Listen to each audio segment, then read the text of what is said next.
Book 3, Lesson 5. Amaze. Amaze. Verb. To surprise or cause wonder. Freddie amazed his parents by tidying his room without being told. Amazing. Say, amazing. Amazing. Adjective. Causing wonder or surprise. It is amazing but true that time would slow down aboard a spaceship traveling at very high speed. Now let's review word meaning. True or false? Diana amazed her friends by wearing her favorite shirt. If you said false, you are correct. Amaze means to surprise or cause wonder. If Diana wore her favorite shirt, then her friends would not be surprised. Arctic. Arctic. Adjective. Very cold. Many people could not start their cars during last week's Arctic weather. Noun. The area around the North Pole. Polar bears, caribou, and snowy owls are some of the animals that live in the Arctic. Now let's review word meaning. Choose A or B. An Arctic wind is likely to make you A. Sweat or B. Shiver. If you said B, you are right. Arctic winds are very cold. You would probably shiver if you felt an Arctic wind. Court. Court. Noun. Number 1. An open flat area marked off for a game or sport. After school, my friends and I met at the basketball court to practice different shots. Number 2. The home of a king, queen, or other royal person. Each spring, knights and ladies gathered at the court of Queen Eleanor of France for contests, food, and dance. Number 3. The place where a judge holds trials and decides matters of law.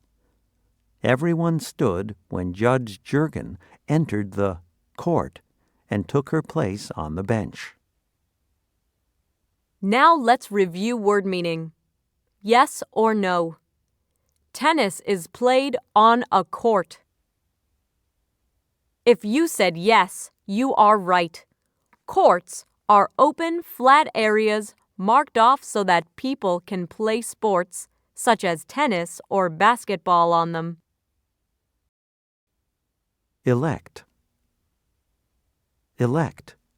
Verb. Number 1. To choose by voting for. The 4th grade students elected Jill the class president. Number 2.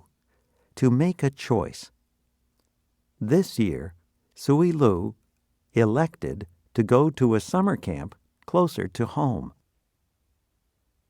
Now let's review word meaning. True or false?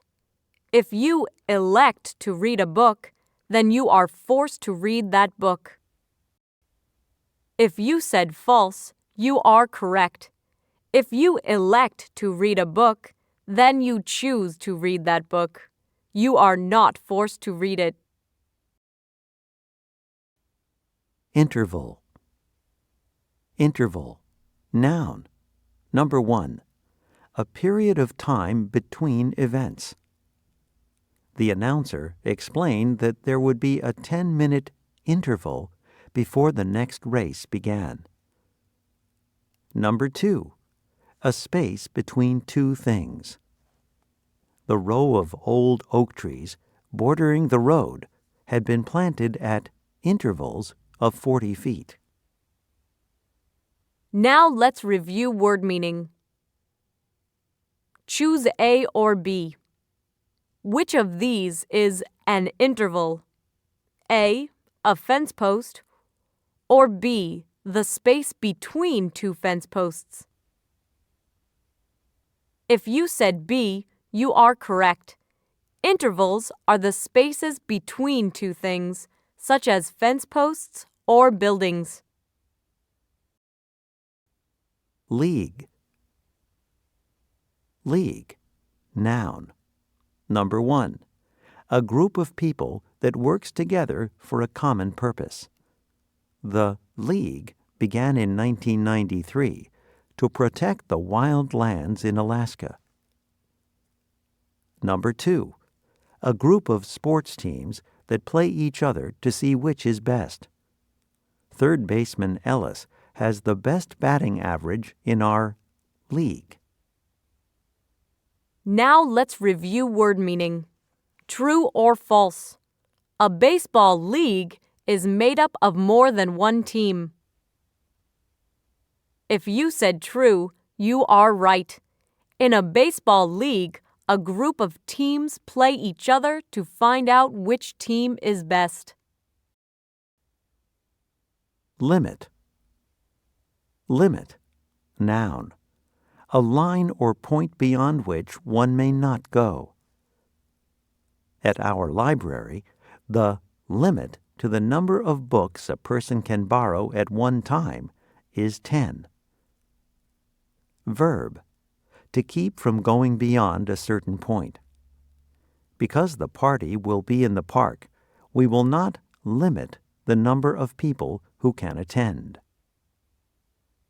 Now let's review word meaning. Choose A or B. If an elevator has a 10-person limit, then it can hold A. No more than 10 people, or B. 10 people or more. If you said A, you are correct. An elevator with a 10-person limit cannot hold more than 10 people at one time. Milestone. Milestone. Noun. Number 1. A stone marker that gives the distance in miles to another point.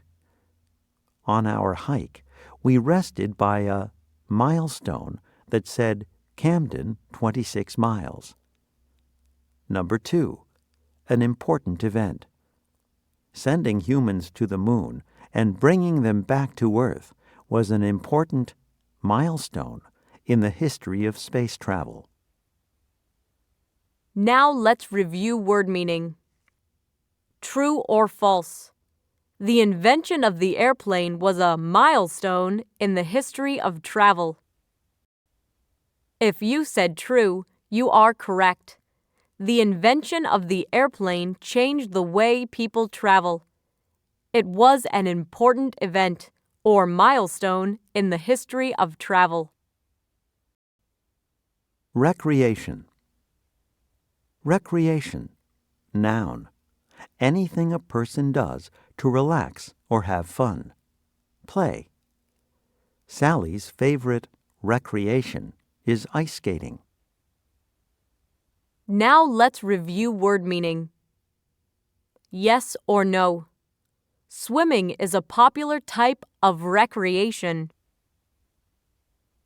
If you said yes, you are correct. Recreation is anything a person does to have fun, such as swimming or riding a bike. Tackle. Tackle. Verb. Number 1. To grab or get in the way of a player in a game in order to stop them or take the ball away. Just as I caught the ball, Ian tackled me.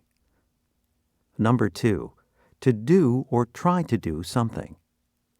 Dad told my brother and me that after cleaning our rooms, we could tackle the basement. Noun. The tools needed for some activity or sport. Opening the box of fishing tackle, we found hooks, lines, weights, and floats. Now let's review word meaning. Choose A or B.